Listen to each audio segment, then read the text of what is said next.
and I always wondered, and people would ask me, where did I get my red hair? Mm-hmm. And so, yeah, I just wondered who did I look like? I just wondered where my roots were. Welcome to the Voices of the Willows podcast, where we share the stories of the women and children of the Willows Maternity Sanitarium in Kansas City, Missouri. Hi, this is KelLee Parr. We're back with you with Voices of the Willows, and very excited to be able to have another guest with us today. And if you enjoy our podcast, I hope you will follow us and like and share and be able to tell others about our podcast and maybe join us as well. I'm really excited today. Our guest is Patty Brasel. Patty and I have known each other for quite some time, and Patty has a very, very fascinating connection to the Willows. And so thank you, Patty, for joining us. Really glad you're here. Yes, I'm just delighted to be invited. So, yeah. I'd like for you to start maybe. Can you just give me a little bit of a connection that you have with the Willows? What is your connection? Because it's a unique connection. Mm-hmm. My connection initially was my adoptive grandmother worked at the Willows. She was in the office, and she wore different hats over the years. In fact, she worked there for 48 years and was forced into retirement when the Willows closed in 1969. Yeah. So that's my grandmother, Nell McEwen, and so that's my initial connection. That's fascinating to me too, because in the letters that my mother had, or that my grandmother had about my mother when they adopted, she was the person who sent the letters to my grandparents. So when I found out that you were the granddaughter of her, it's like, wow, we have a connection. No doubt about that. Yeah, that's really just so crazy that you and I found each other. Definitely. And have that. Yeah. So now you yourself was adopted from the Willows, I believe, right? That's right. Mm-hmm. So how did that come about? Well, my adoptive grandmother had a daughter. Her name was Jean, and she married, and she and my adoptive dad had a boy of their own. And so my adoptive mother, Jean, was wanting to, and my dad wanted to have another child in their family. They would like to have a girl.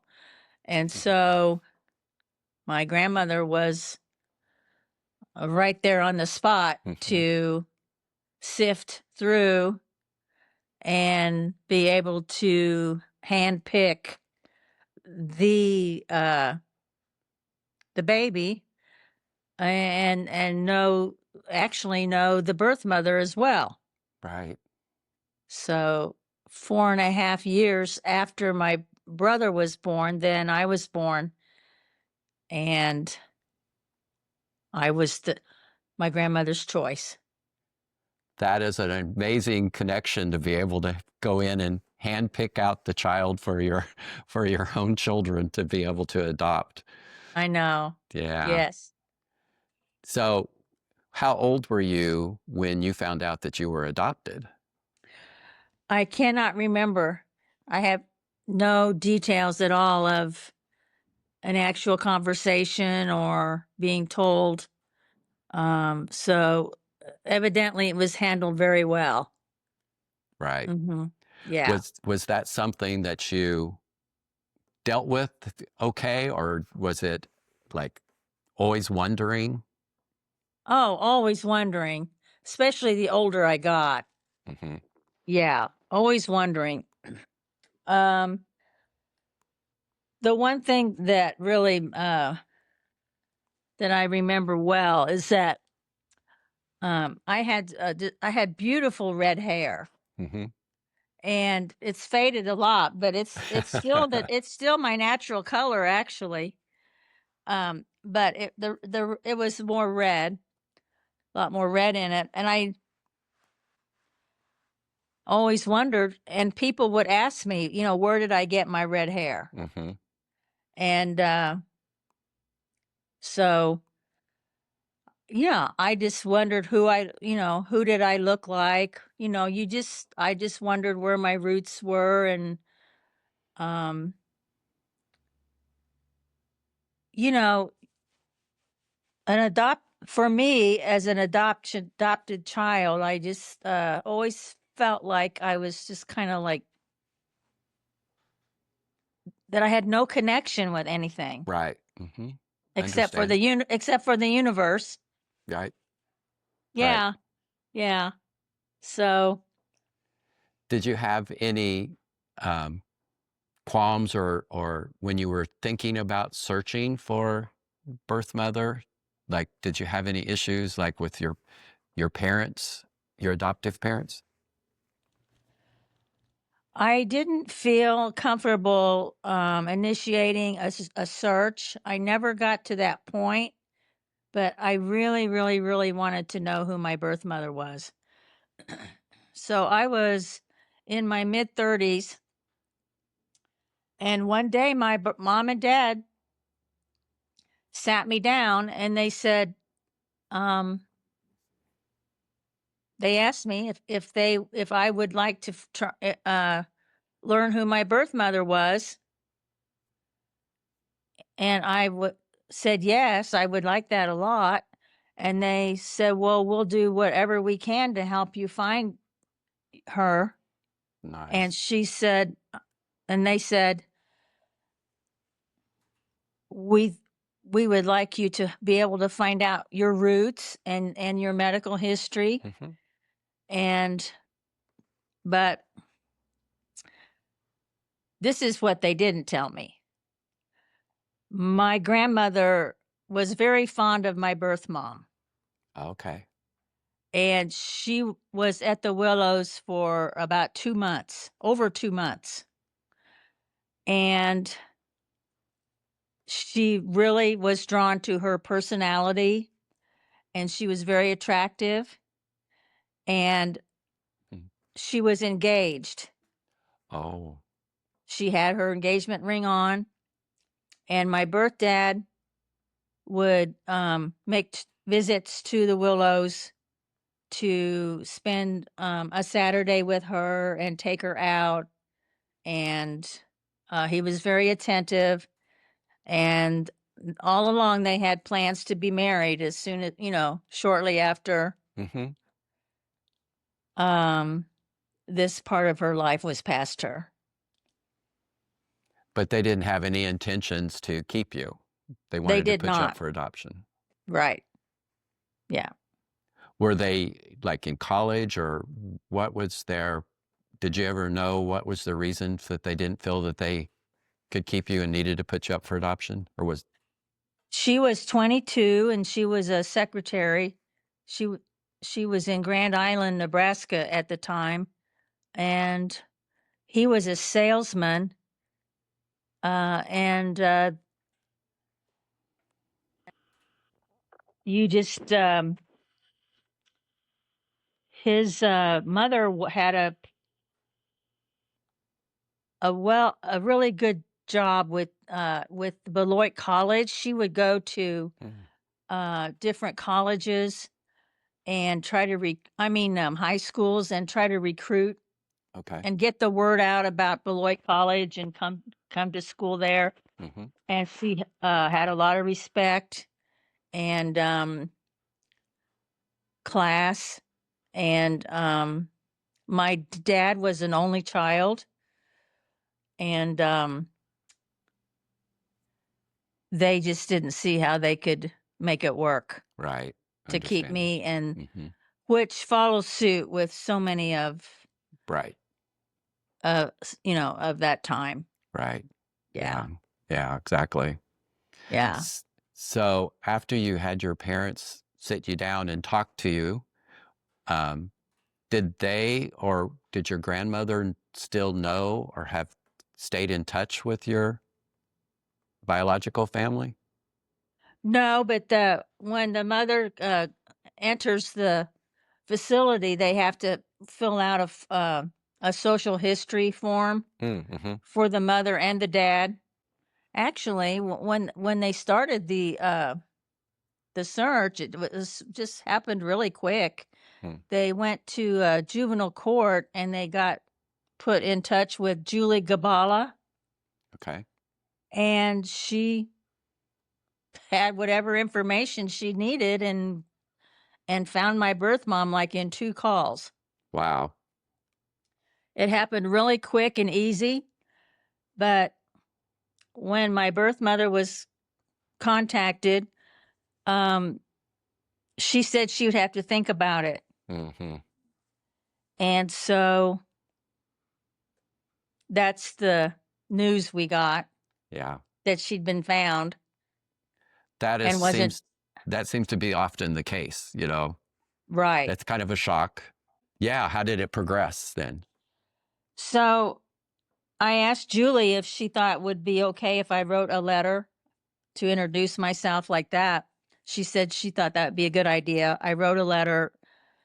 Um, she approved of it. She thought it was quite tasteful. Mm-hmm. And then she had it sent by certified mail and found out indeed that they did get the letter. And then but there was no feedback from it. Oh, Yeah. that. So for about 4 years then, well, about 3 years went by, and um a friend of my mother-in-law that knew me and knew about my search and knew about the outcome, she offered to help me find them. She said she'd had some experience with finding missing people, and she didn't go into any detail, but so I gave her what information I had, and she found them. Hmm. So she got their phone numbers, their addresses. And so then I wrote another letter,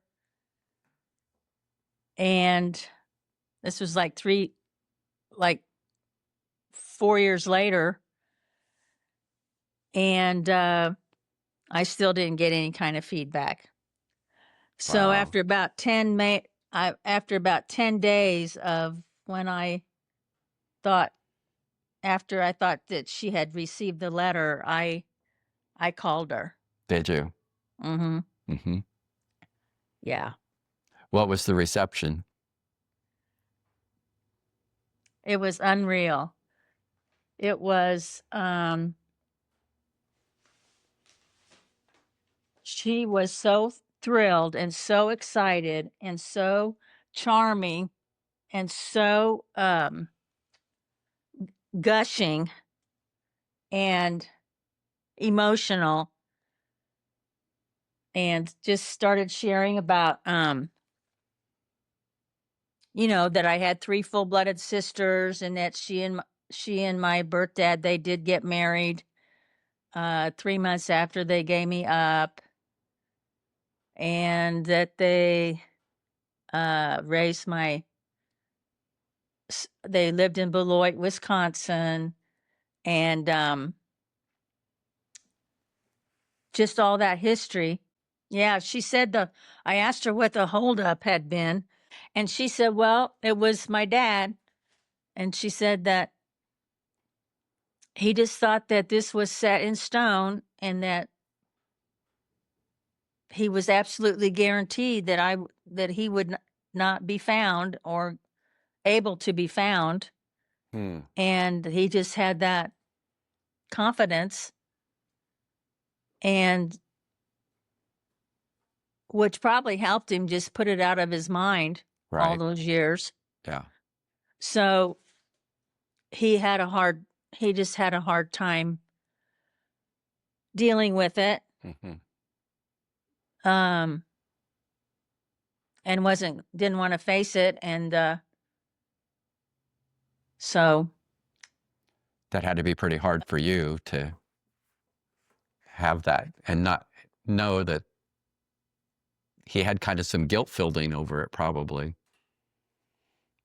probably, Yeah. How long was it before you made any more connection then? actually, it was that afternoon. Really? Yeah. We had another phone call.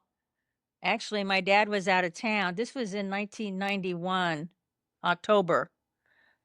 And he was out of town, so he wasn't around the house. And my mom could only talk briefly at that morning I called her. So we agreed that I would call her back at 5:00 that afternoon. Okay.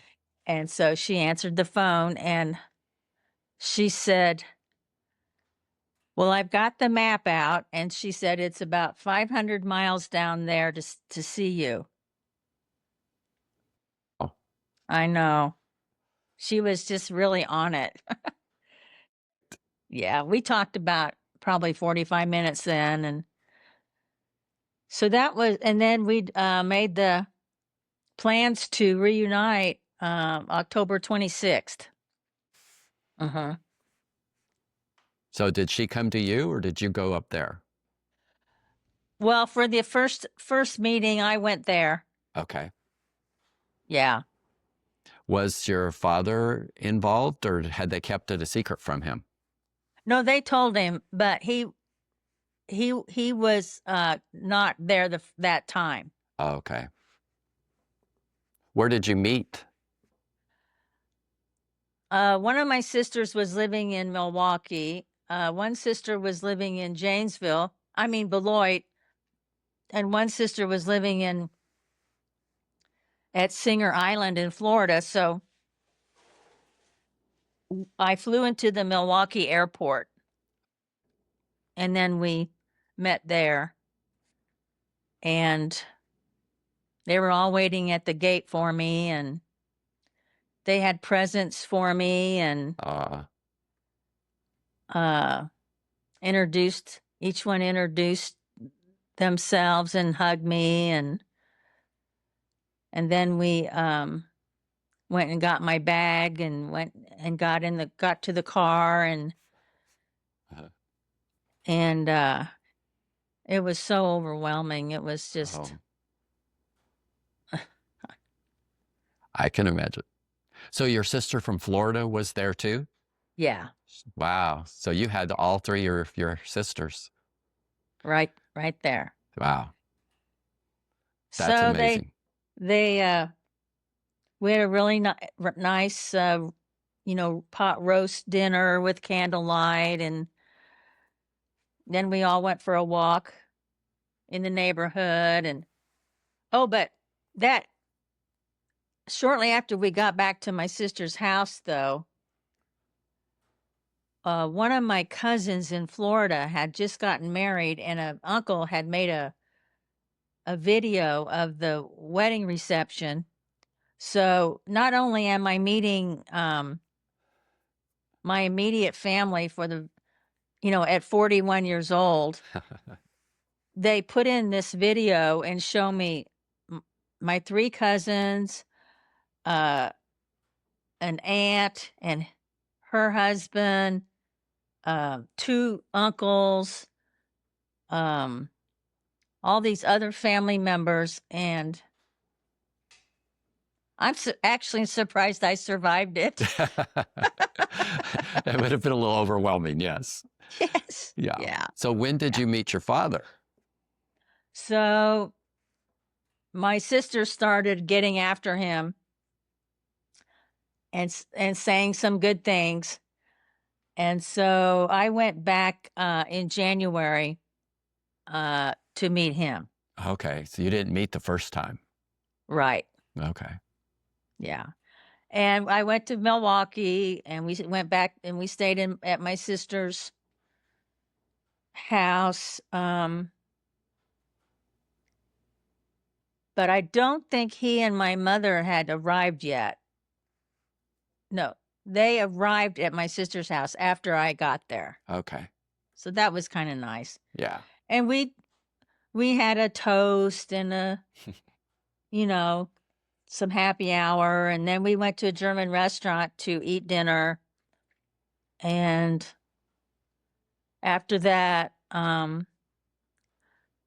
we went to a place kind of out of the way, kind of a hole in the wall kind of dive to for some music and dancing. Okay. And that was really special. And I had several dances with my dad. Aw, that's wonderful. Yeah, So he definitely came around. he did. Yeah. I think I remember you telling me another story about something that you took to your birth mother. Mm-hmm. Can you share that story? Yes. In fact, I have a picture here. Well, that's my birth mom and me. And she's holding the little bronze shoe. Aw, And it was a really, really tender moment. so your mother had sent one of your bronze shoes to her. Yeah. Uh-huh. Yeah. Oh, what I was going to share a little bit ago, and I stopped myself, is about why my adoptive parents wanted me to meet my birth family. Okay. I think probably the main reason was because my mom had been very, very curious over the years about why my grandmother liked my birth mom so much. Uh-huh. And she she felt it would be just a really cool thing, and I agree, Mm-hmm. for her to get to meet her. That's incredible. Yeah.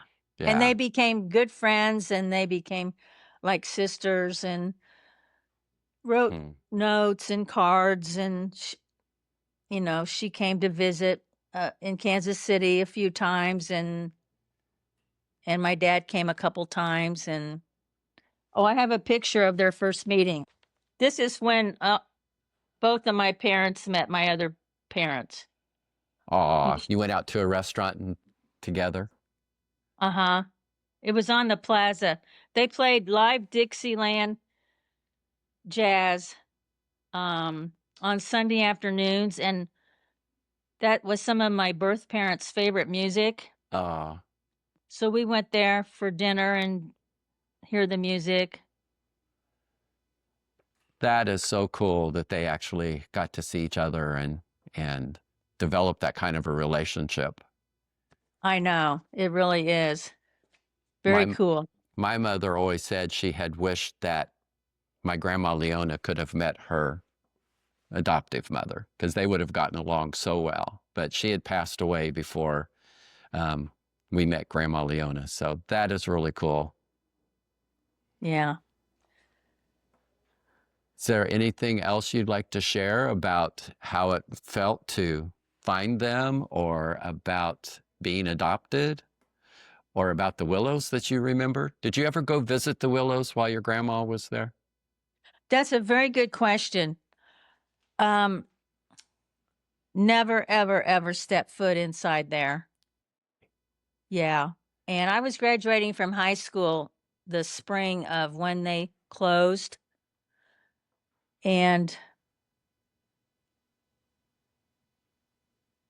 I am shocked at myself that I never asked to go in there. Mm-hmm. I'm kind of a curious person, and I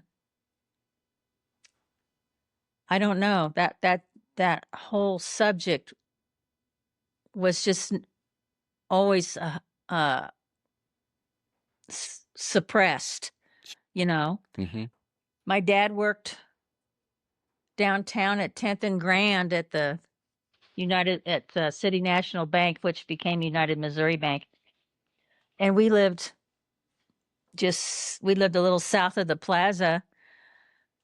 And I was up and down Main Street lived so many times, driving by the Willows, and it just was never on my radar very much.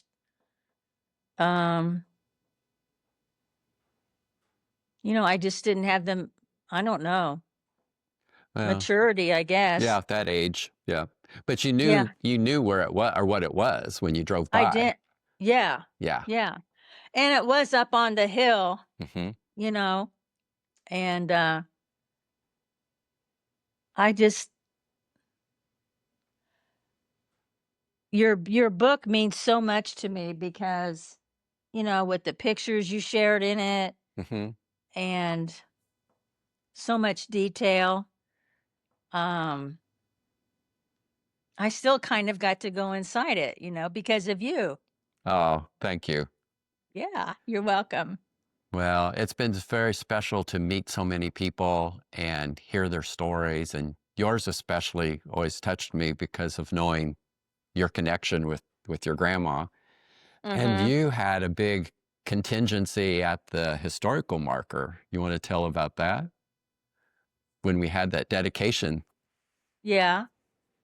What do you want me to say? Well, you had like your whole family was there practically, wasn't it? Oh, I know. That was a fun day. I have a poem I wrote. I know I don't write poems. I actually wrote this Christmas morning and the words just came like a river. And I think I don't know if I could read this, but it's really neat. Give it a try. Should I try? Yeah, please. And it's okay. Christmas came early for me this year. In October, the 3rd day.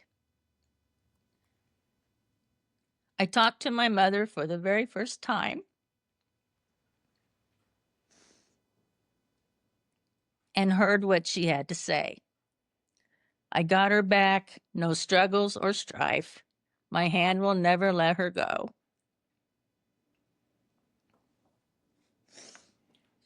She's close to me in thought and heart, even though the miles are still between us. She makes me feel all happy, inside and out. This I know is true. How she would impact my life and future, I had not a clue.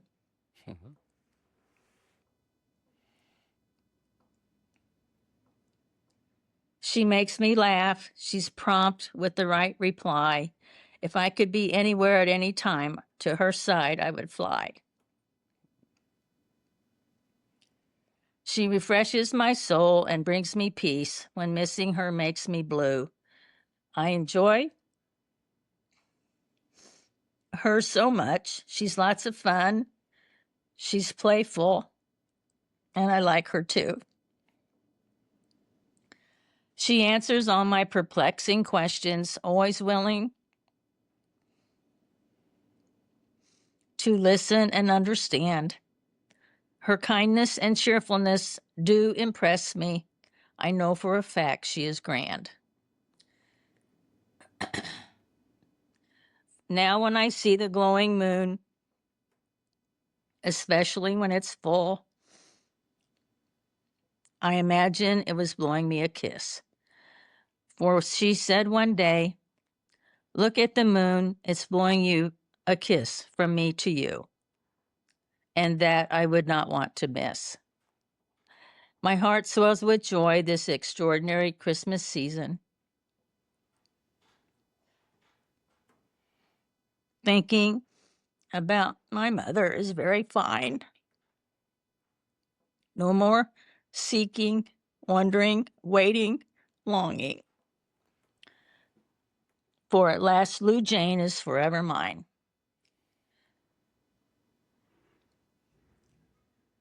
Hearing her voice on Christmas Day was so rare and sweet, it warmed my insides like whiskey will do. from the crown of my head to the soles of my feet.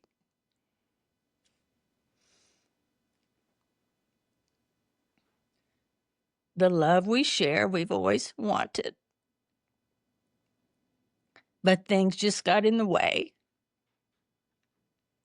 The time is now to celebrate the dawning of each new day.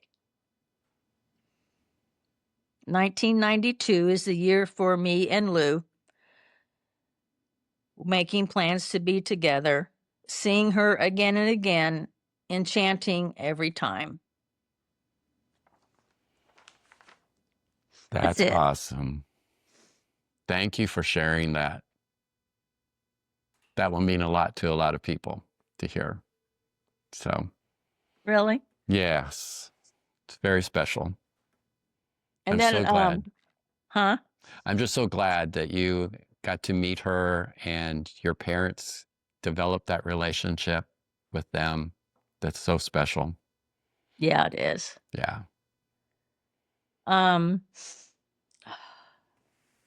That weekend, so when I went to Milwaukee to meet everyone, we spent one night at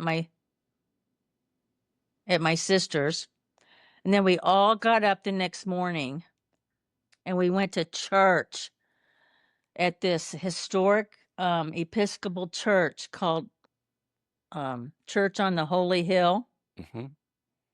Have you heard of it? Just through you. Oh, Mm-hmm. and it just was amazing. Us sitting in a pew all together, walking up the aisle for communion. Mm. Was we went to a really, really neat place called Fox and the Hound for lunch.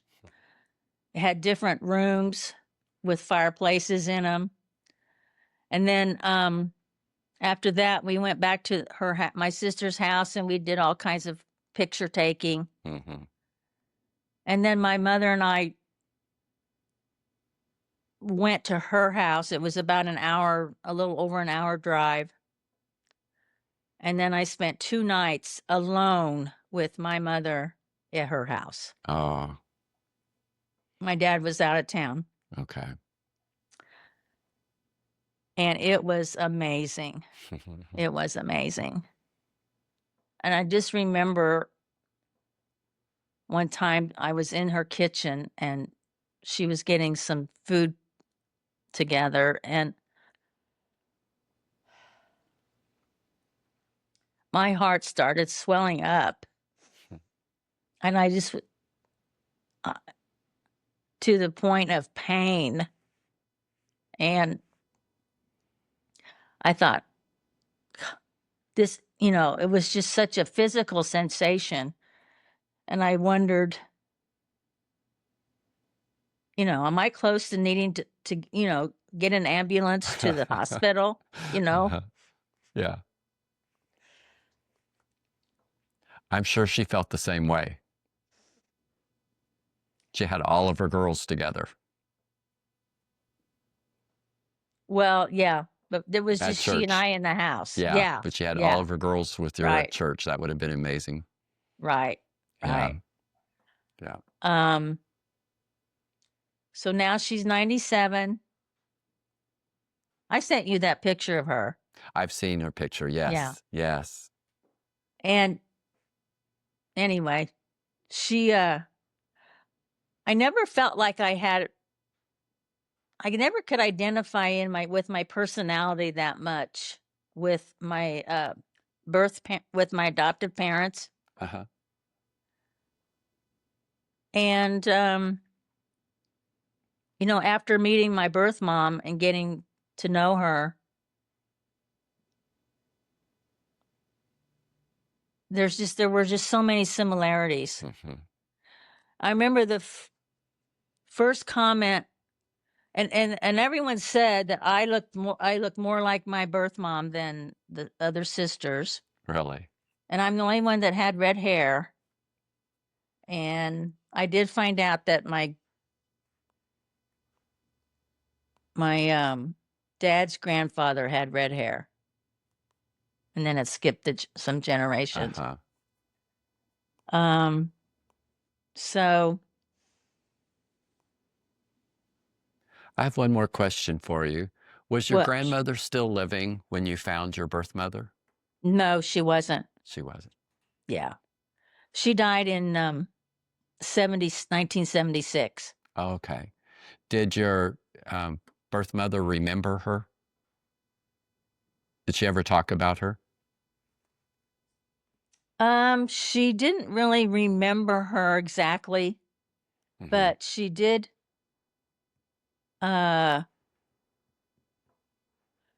remember just having good feelings about being there. Uh-huh. And I can't remember if she actually remembered my grandmother or not. I really can't remember that. This has been great. I really enjoy hearing your story, and I know others will too. I mean, I've heard your story before, so I knew it was going to be great to share. Is there anything before we sign off that you have that you would like to share to any other like adoptees who are out there who are considering searching, or any advice or something that you'd like to give to somebody else that was in your situation? Well, I think it's a very individual decision. Mm-hmm. I know some people don't really have a desire. Mm-hmm. They don't feel like they need that Mm-hmm. to make them feel complete. Right. Some people aren't willing to take the risk Mm-hmm. I know I have a friend who's adopted, and she was never willing to take the risk Mm-hmm. because of that ending up in, rejection. Right. Mm-hmm. But for me,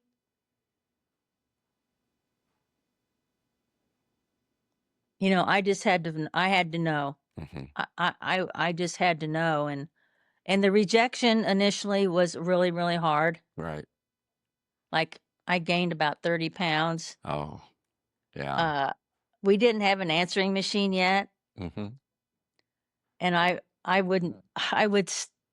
made myself stay at home as much as I could in case I got the phone call. Yeah. I got pretty depressed. Mm-hmm. And it was right about that time people were starting to get answering machines.